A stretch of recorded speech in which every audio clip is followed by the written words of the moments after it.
Hi, loves. Welcome to a new episode of AW Confidential. Each year from September 15th to October 15th, we celebrate National Hispanic Heritage Month. And it got me thinking, growing up, I did not see anyone who looked like me on television. And when I learned about the work that our guest today is doing, I thought, what better way to inaugurate this year's Hispanic Heritage Month on AW than to introduce you to this fierce Latina? Tinabeth Piña saw a void in her industry and decided to do something about it. She went bigger, bolder, better. She is now an Emmy Award-winning multimedia journalist who has worked behind the scenes at Fox, ABC, A&E, the History Channel, Oxygen, and PBS, just to name a few. And her accomplishments do not stop there. Tina Beth is the creator and host of CUNY TV's show Latinas, which profiles Latinx women in the US impacting the world in different ways. She is also the creator and host of PBS's Globe Scholars, an award winning Emmy nominated travel show following students' journeys abroad.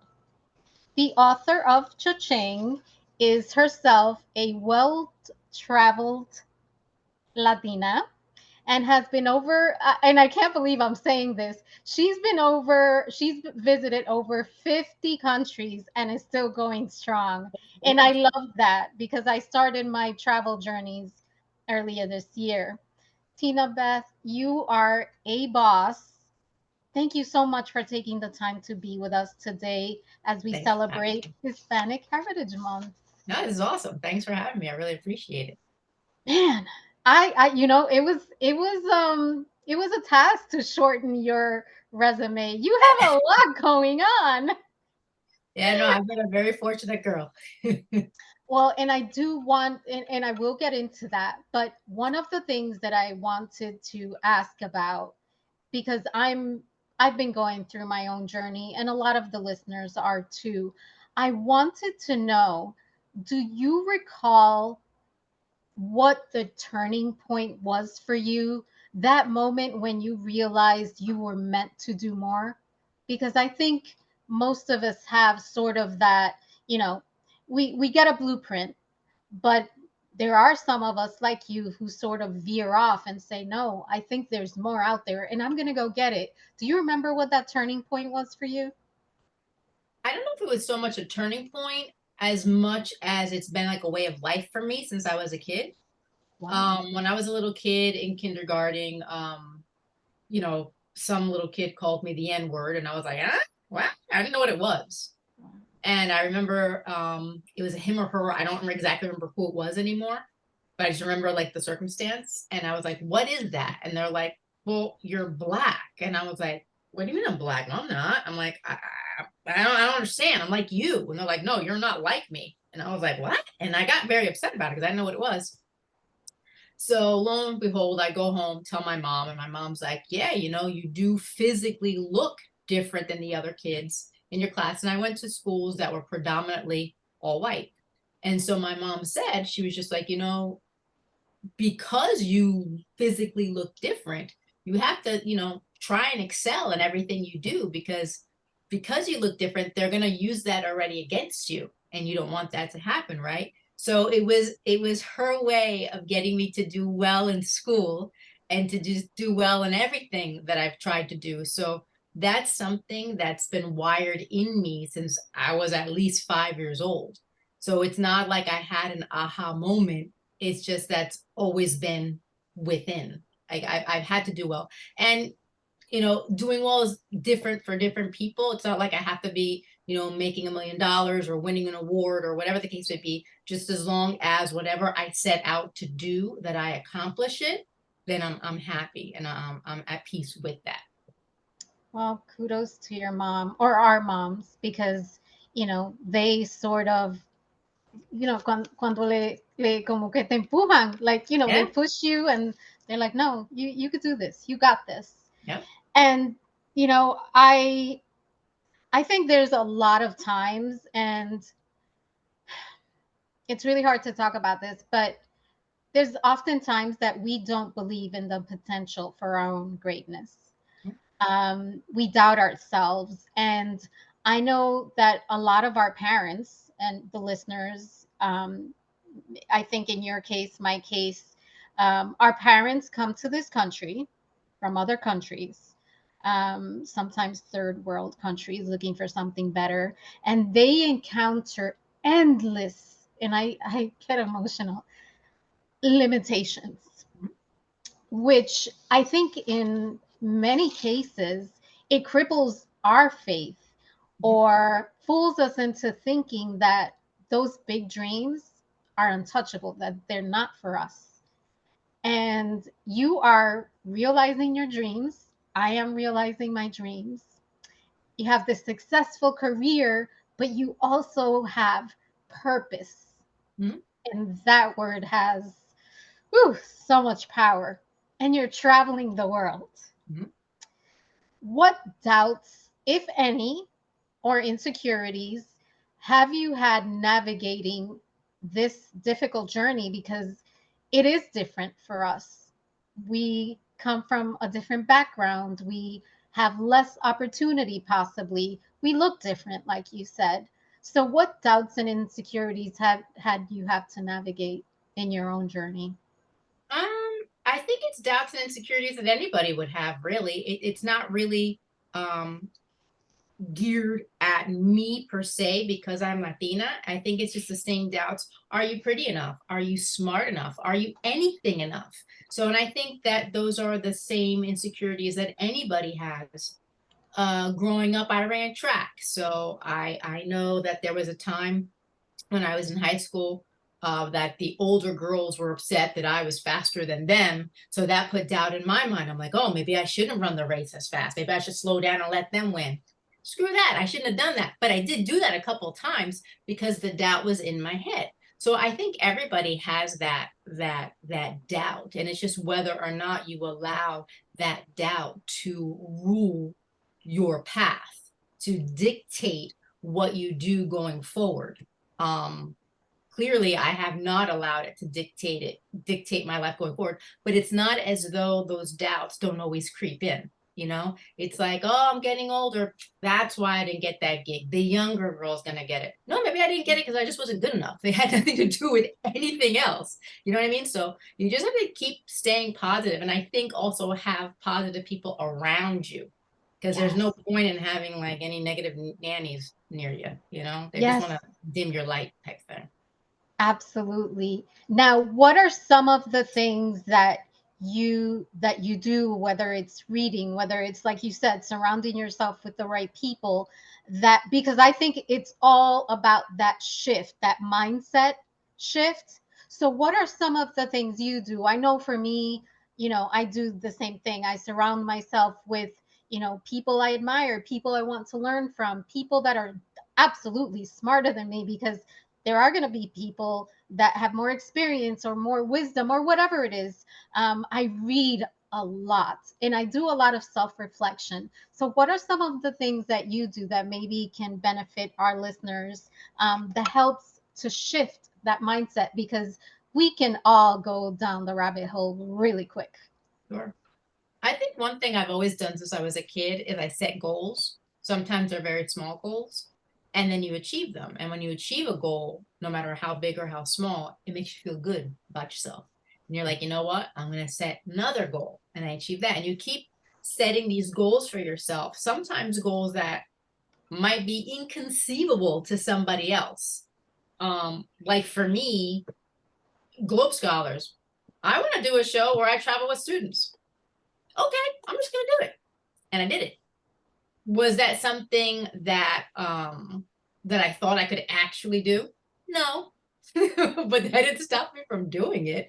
So I think setting up those goals and achieving them just gives you not only a sense of purpose, but like a sense of fulfillment, because you've actually achieved something, and it gives you that confidence to keep going forward.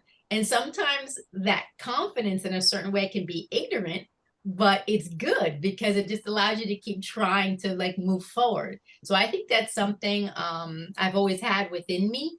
I know lots of times, you know, my mother thinks I'm crazy, my family thinks I'm nuts, my husband thinks I'm crazy. Like, why? What are you doing? Why are you doing that? Why? Huh? Oh, she did it. Okay. You know, so it's always been a series of those things. And then sometimes too, you just, you know, you want to prove to yourself that you can. At the same time, you're proving to other people that you did it and kind of shutting them up. But it's also at the end of the day to uplift yourself. So I think that that's very important. And if you do that when you're younger, I think that helps you when you're older, because you just start accomplishing these goals that you set out for yourself at a younger age, that it just is part of what you do as you get older. Is that what happened with your travel adventures, or you just have a natural love for travel? I'm just curious. I have a natural love for travel. So I was lucky that my father's from the Dominican Republic, my mother's from Puerto Rico. So as a kid, we spent a lot of time going to both islands. And then, you know, watching Indiana Jones, watching Goonies, watching all these other movies. I'm aging myself. Growing up, I wanted to take those adventures and see those far off places. And when the opportunity presented itself for me to start doing that, I'm like, okay, you know, why not? Let's just go. And then thankfully, my husband now has a travel bug because he didn't have a passport when we got married, and I was very, very nervous about that. And thankfully, he embraced it, and you know, was always asking me, "Where are we going next?" And I'm like, "This is awesome! Like now you like it too." So I'm like, "This is great." But yeah, that's something that I've always had within me, like this sense of wanderlust, and I think it's good too because it gives you an appreciation of what you have, and you know, sometimes you're looking at other people and you want what they have, and you want their house, or you want whatever it is, and then you see people who don't have these things and who are happy as can be, and they're not lacking anything. So it gives you an appreciation of other cultures, other food, other people, other places, other ways to be. And I think when you reflect on that and bring it back to yourself, it makes you an even better person, a more tolerant person, a more global person, if you will. Well, you are all those things, and we can only hope. So thank you for sharing all those adventures. It's inspiring. It really is. And I just, like I said, I just went to Italy this year. I went to Paris, and I'm just slowly planning, those travels, because I think the other thing is the more you travel, the more you want to travel. Exactly.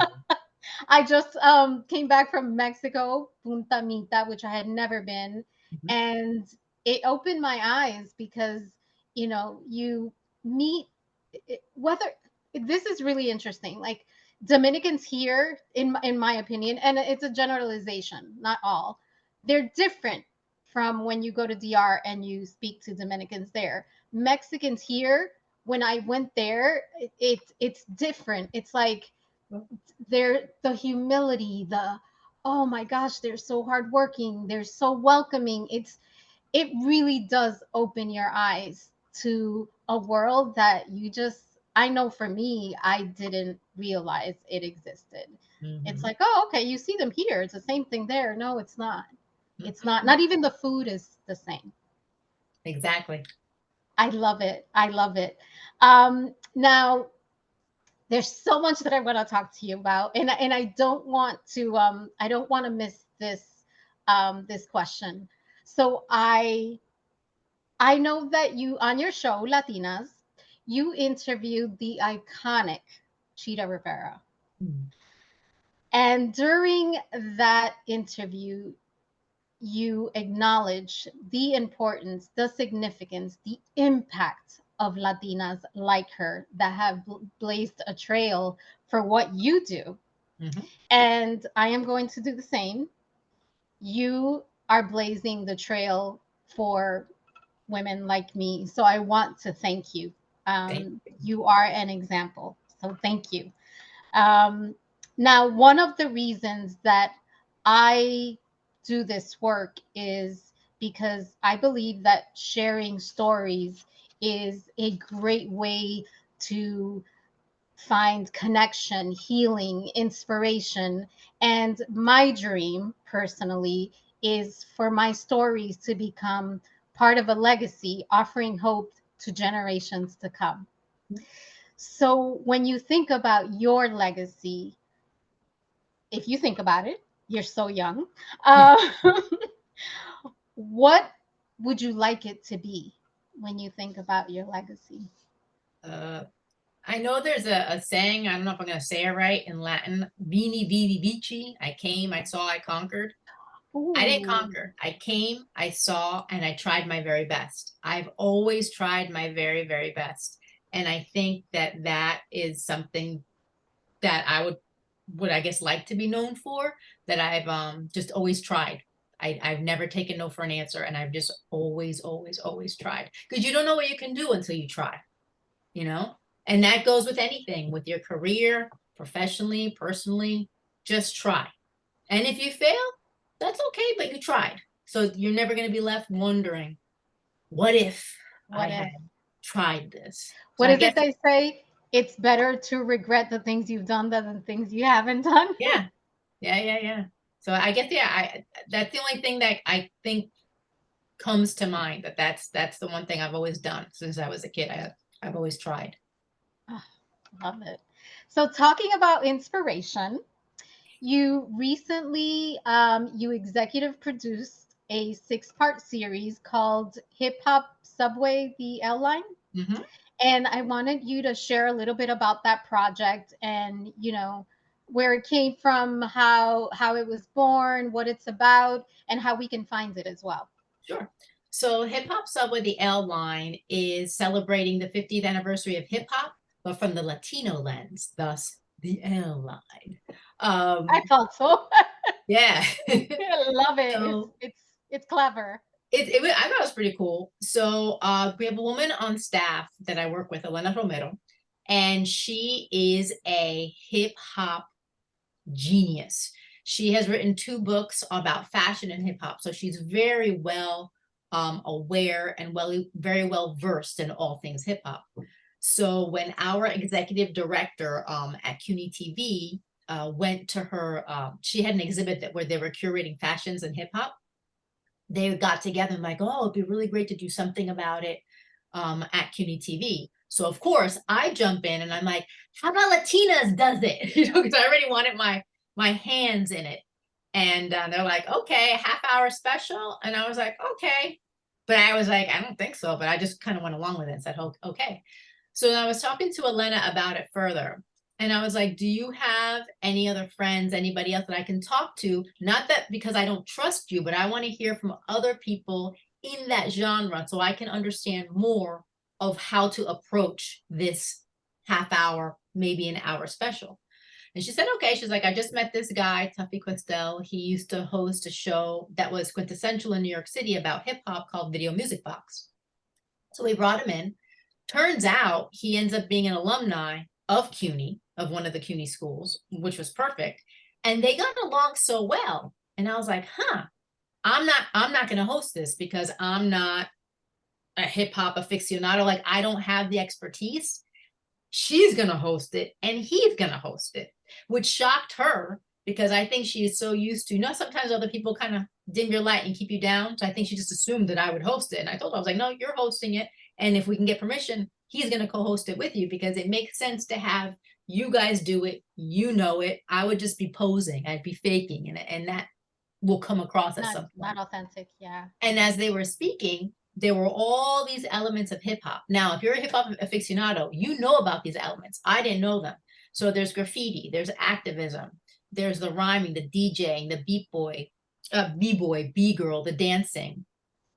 There's photography, and then there's the media. So I was like, this is not going to all fit in a half an hour. I'm like, this isn't even all going to fit in an hour. And I was like, how many elements? And then they start talking and talking, and they're like, maybe we can make it a 10-part series. I'm like, I don't think we can do that. I'm like, let me go back and kind of like write everything down and see what we have. And I broke it down into 6 parts and I presented that to our executive director. And she was sold on it. She's like, yeah, if you think you can do it like that quickly. So we actually shot it in July and it started airing in August. The first episode premiered on August 11th, which was the 50th anniversary of hip hop. The second one just premiered last Friday, the 25th. And then the next 4 will premiere every month. So one in September, one in October, one in November, one in December. And they air on CUNY TV, which is in New York City. But if you're not located in New York, they're streaming on YouTube once they premiere in the city. So it's great to check out. The first episode was like an overview. The second episode is all about the media and how the media played into the globalization of hip hop. The next episode is about photographers and fashion and how that played a role in hip hop becoming global. The episodes after that deal with rapping, DJing, b-boying, graffiti, and activism. So we have it all broken down. So we were very fortunate to be able to do that. The title, Hip Hop Subway, was something that Tuffy came up with. And then I think the L line, I think, was me when I was writing it. But at this point, it's like fuzzy because it was like such a group effort. But he definitely coined the Hip Hop Subway. And I think I did the L line. I think, but I'm not sure. All right, we'll give you the credit for now. So you know, I can't leave out my favorite that the magazine show, because I think that was the first time I saw you, and I was like, wow, she interviews like amazing Latinas, and immediately I connected with the show. So can you tell us a little bit about Latinas, and just really quickly a blurb on the Globe Scholars, because I think that's also an important program. Sure.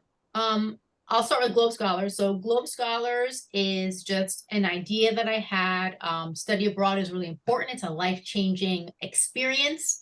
And I thought it'd be great to have kids of color see students like themselves traveling abroad. So I've gone to Cuba, to South Korea, and to Spain to follow students as they study abroad. The last one really didn't have any students of color, but at least they're seeing other kids their age, going out, experiencing these other countries, trying this other food, and going to class at the same time. So it's a great experience, and I thought that would be just a great way to inspire younger people to travel and to become global citizens. Lots of times people think that you need money to study abroad, or that only a certain type of student can study abroad. And I just wanted to show that everybody can study abroad. It's available to everybody.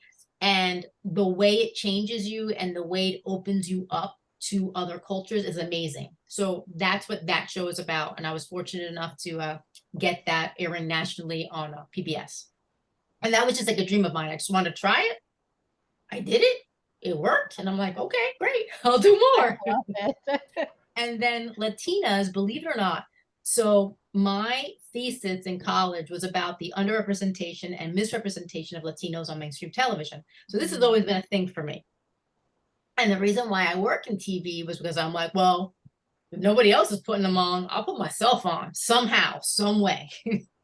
And that's exactly what I did. I got myself, it was funny because when I started, everybody kept saying, they're like, oh, if you want to be on TV and like be in local news, you got to go all the way out to who knows where in Iowa and work your way back in. And I was like, really? They're like, yeah. I'm like, yeah, no, that's not happening, because my parents, my mother's here. She's not having me go to Iowa. I didn't even go away to college. I was a commuter student for those first 2 years. So, I was going to be close to home. So, and why am I got to go back? Like, why am I telling you this? So, long story short, I do this thesis, and it's well received. And I was like, all right, now I'm going to set out and do this as well. And I always wanted to create a show that was in English that was for Latino audiences. And then finally, when I was here, I was about to leave, actually. I was about to leave CUNY. And the carrot was waved in front of me saying, hey, you know that show you always wanted to do? And I was like, yeah. They're like, you can do it. And I was like, I can. And I was like, okay, I'll stay. So carte blanche, they let me do it. And I was kind of like, well, we already have a show here called Nueva York, which is for like the Spanish speaking audiences in New York City. So I wanted to make sure that I wasn't stepping on their toes. So I purposely like made it like a niche show, and I picked women in particular, so Latinas, to profile And the thing is, even though it's called Latinas, it's not just for Latinas. Anybody can watch it. Any woman can watch it, and you'll get something out of it. If it's about finances, if it's about beauty, if it's about medicine, whatever the case would be. It's like opening up a magazine and finding an article there, and you're reading it, but you're seeing it on television. So it's just something that I wanted to do, that I was fortunate enough to get it done, and we had some people on staff that were Latina that were willing to work on the show, and we're going into our 5th season now in September, which is crazy. So we've been doing it since 2019, so for 4 years, but we're going into our 5th season, and it got picked up by PBS the first 3 seasons, which was great, which I was very thankful for, because it's like when you do something like that, you want more people to see it. You want more people to be touched by it, to give you ideas, because even though it's coming from in here, there might be other people who have other ideas that are better, that are more interesting, that I'm just like, okay, fine, let's hear what this person has to say. So that's where that whole thing kind of stemmed from. And I'm very excited and very proud that I was able to, again, try something that I really wanted to do for years, and it actually came to fruition finally. So if I were to get hit by a car tomorrow, I'm good, because I was, you know what I mean? Like I set out and accomplished what I wanted to do so many years ago. And when I think about those things, I'm very lucky. I'm very, very fortunate that I'm able to say, I want A, and I'm able to achieve A. And it's kind of like, okay, and that's what I'm saying. And I just set up another goal. I'm like, okay, I want to do this. Let's see if I can figure out how to get there. And then you just kind of get there. So that's been cool. But it's not like I have it all figured out, because I don't. So I got a lot to figure out. I have to ask, what has been that interview? And I know it's hard. Trust me, I get it. That stands out for you, that just kind of made you feel like, wow, There's so why many. I know it's hard. It's hard because, like, when I first started, when I was interviewing celebrities, like, that was the be all end all. A girl from a smallish town who, is sitting across from Vin Diesel, and you're just like, wow, or whoever it is. It's pretty cool. You're on a red carpet and you're speaking to Julia Roberts. Like, to me, that was a big deal. But interviewing somebody like Chita Rivera, that's huge. A young person probably would not appreciate that, because they're not going to know who she is. But everybody knows Rita Moreno. But not everybody knows. That was the name that was going to pop up. Not everybody knows Chita Rivera. And they're similar in age, but for whatever reason, and I think it's because she did more film. Rita Moreno is just better known because Chita Rivera did more stage. But if it wasn't for the one, there wouldn't be the other. And the J-Los and the Selma Hayeks and everybody else out there, they would not be there. I would not be here. You would not be doing what you do had she not been given the opportunity to do what she does. And for somebody who was already in her 90s, I hope I'm like that when I'm 90. This woman can still Me too, move. girl. She's still I got want a to lot be of part of that club. Yeah, it's pretty crazy. And they're elegant. They still have that essence. And the other thing that I found, like, I'm a big fan of, like, old Hollywood. So she used to date Sammy Davis Jr. I had no idea. So it's like kind of like when you're speaking to these people, at least what I think, it's like, wow, I'm like 6 degrees. She has a molecule on her from Sammy Davis Jr. You know what I mean? It's like that's what I'm thinking. It's like that means like I now have a molecule on me because I'm speaking to her. So it's like those types of things that you start to think about it, and it's silly, but it's cool at the same time, because you've actually had an opportunity to meet somebody who has made an impact. And I don't even know if she truly knew or knows the impact that she made. And I almost lost it when I said it. If you know me very, very well and you know my face, you would know that I almost couldn't spit it out when I was saying it to her. I had to, like, girl, I've cried during swallow. interview. Not cry, like, but literally you can see it's hard. It's emotional because Yeah. it's like a dream literally coming to life. You feel it, it's breathing, it's in front of you. Yeah. So I didn't even notice that. Yeah, So no, I mean, you're good. yeah, I almost lost it, and I was like, oh my god, don't lose it, don't lose it, don't lose it, because I didn't know I was gonna go there. It was just kind of, we were talking, and I was like, I've got to tell her. I didn't have that prepared. It was just like, as we were speaking, I was like, Oh, she needs to know, like, this is why I'm doing this. She needs to know.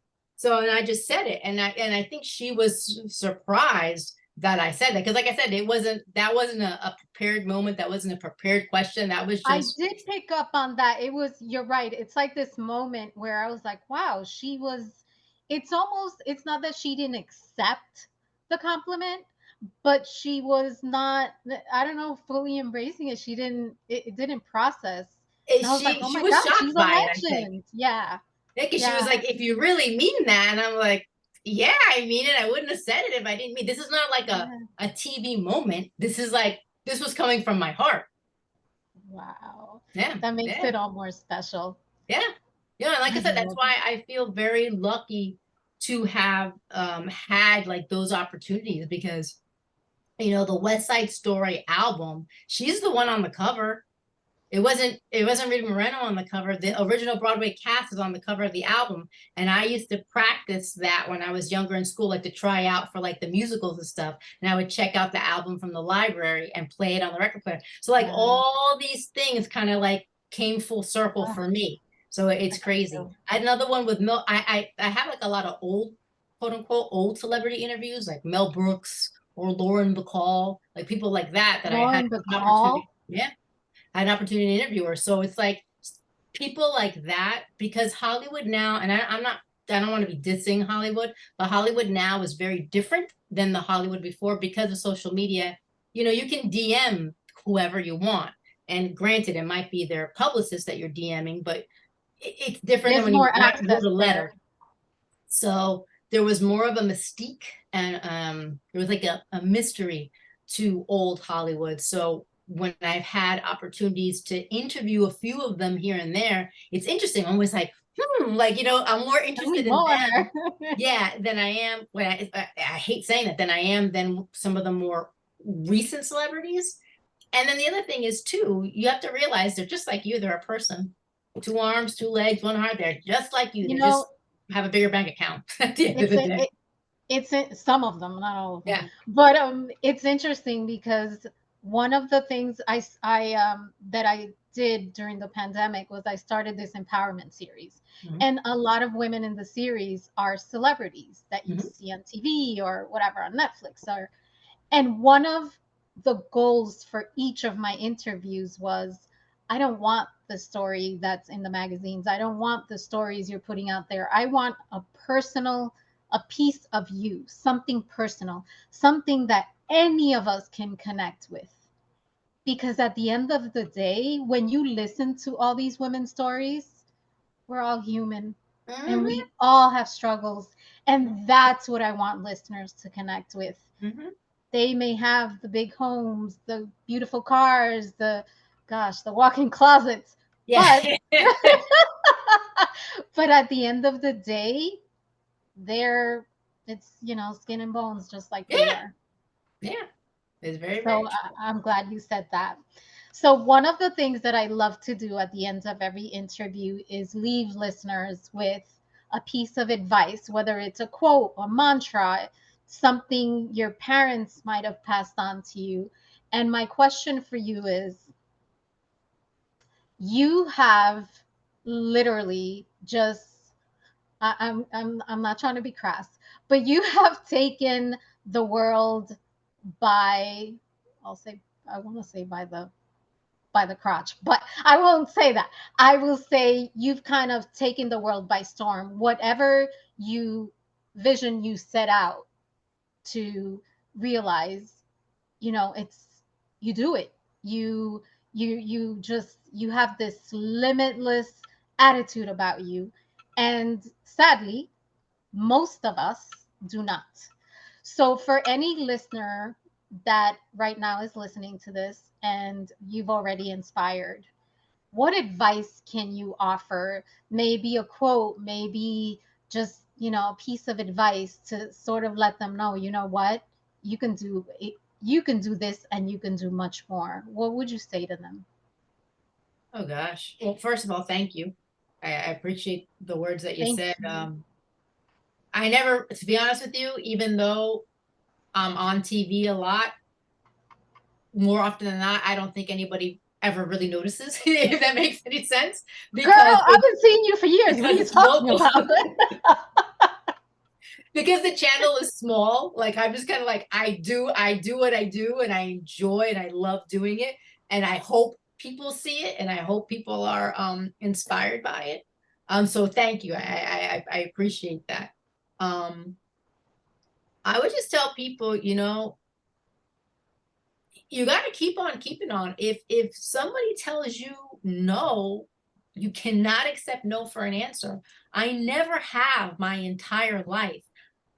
I don't know if that's because I was an athlete growing up and, I had to set goals and I had to train and I had to achieve like the times and the goals that I set. Maybe it was that. I'm not sure. It could be my parents instilling in me certain attributes. It could have been me competing with my sisters. I'm the baby of the family. I have two older sisters. I wanted to do everything they did and I wanted to do it better just because. Because you just want to surpass your older sisters. So I think all those things combined have, I guess, led me to where I am today. So I think the best piece of advice would probably be what I said at my college graduation was there's three types of people in this world. There are those that watch things happen. There are those that make things happen. And then there are those that say, what happened? ¿Qué pasó? What happened? I never What heard that kind of before. person do you want to be? Do you want to be the person that says, what happened? Or do you want to be the person that makes things happen? I'm the type of person that makes things happen in my life. I never want to be the person that said, what happened? I don't want to be reactive. I want to be active. I want to be purposeful. I want to make things happen for myself. Because at the end of the day, no one's going to do it for you but you. You can't expect people to notice what you do. That's why I was like thanking you for actually noticing, because I don't expect people to notice. I've learned the hard way that you can work really hard, keep your head down. People don't notice a lot of times. You might get looked over for a raise. They're not going to say that a boy, they're just going to keep. So you have to, that the whole squeaky wheel gets the grease. It's true. You can't keep your head down. You've got to make things happen for yourself. No if, no ands, no buts about it. You have to be your cheerleader, because at the end of the day, it's you who's going to get you to where you want to go. Nobody else. You can have a manager, you can have a publisher, you can have an agent, you can have all these other people, but at the end of the day, it's you. You have to rely on you. And that's my advice. It's like you have to really put yourself out there. And that's not for everybody. Not everybody's comfortable doing that. Not Girl, everybody's I've had to confident. get used to rejection. It's part of this process.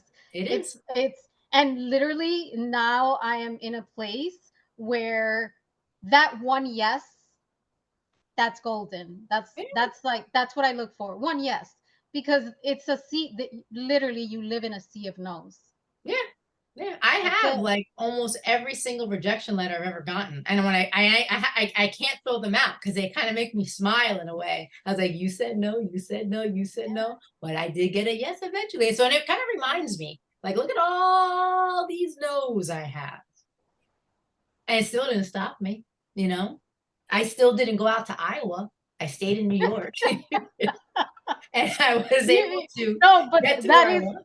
that is fact, because I think it was Oprah. She has a story about this, that she was gonna go to, or she went to some small town, and then she ended up going to Chicago. She has the same, type of story. But I think you I think you get out of life what you put into it. Mhm. And you have to believe. And it's not easy. And honestly, I don't believe in myself every day. I have days where I'm like, "Oh my gosh, like how am I get It's to normal. how?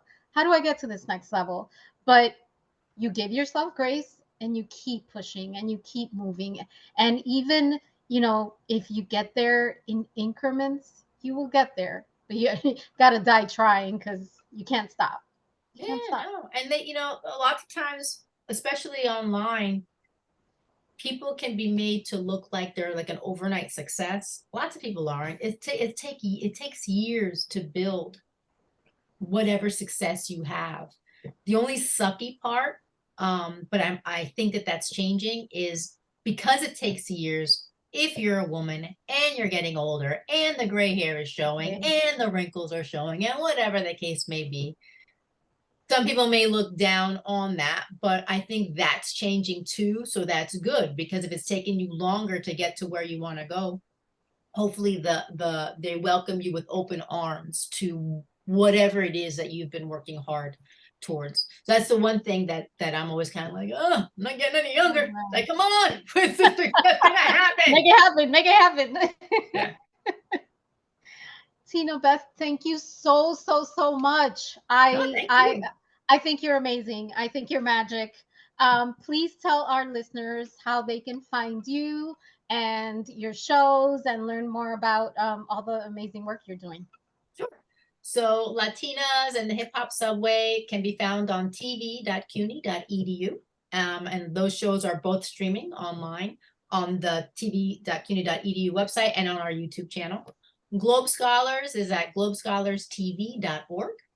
And for both Globe Scholars, Latinas, and myself, we can all be found online. Globe Scholars TV is at Globe Scholars TV. Latinas is at Latinas CUNY TV. And I'm at Tinabeth Piña. You're amazing. Easy enough to find. Thank you, Yes. thank you, thank you. I will I'll keep following your journey. Thank Thank you. you. And And thank thank you. you. And congratulations to Oh, you. oh, thank you so much. And thank you guys for joining me on another episode Inspiring with Tinabeth Piña on AW Confidential. I'll talk to you soon.